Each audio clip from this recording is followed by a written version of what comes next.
The last component that we are going to cover today is right here, annotation style. This one collects information from many other components under annotations. One of them, for example, is the arrow settings. So now from here, I could connect the arrow settings. Notice that if I change it over here, it will change.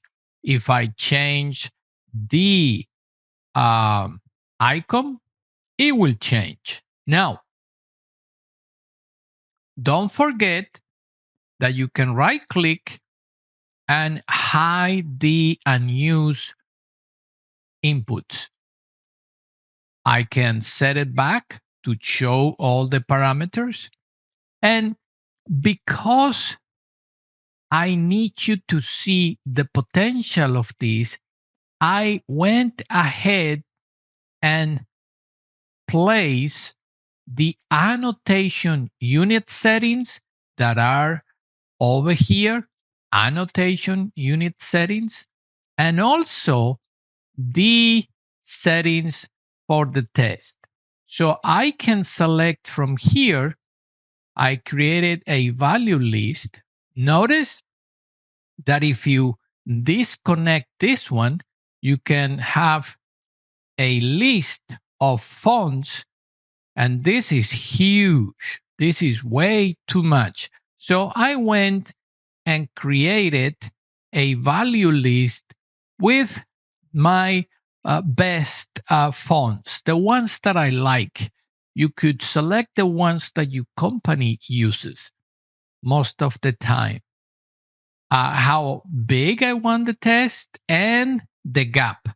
So now all I have to do is connect the unit settings to unit settings and these settings to here.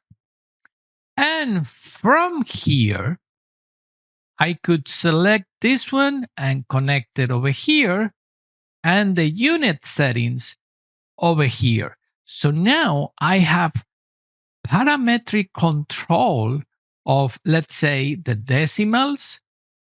I want this one. I want that one. Let's set it to this one. I have the possibility to change the font. Maybe this one. I have the possibility to offset that 5.00 away. So, and the unit format, it's set to 5, which means decimal meters. So you have the possibility to change this one if you want to, but 5 fits my need. I'm going to lower this one. So annotation style, very, very important to collect all this information from all these components and pass that to my align dimensions.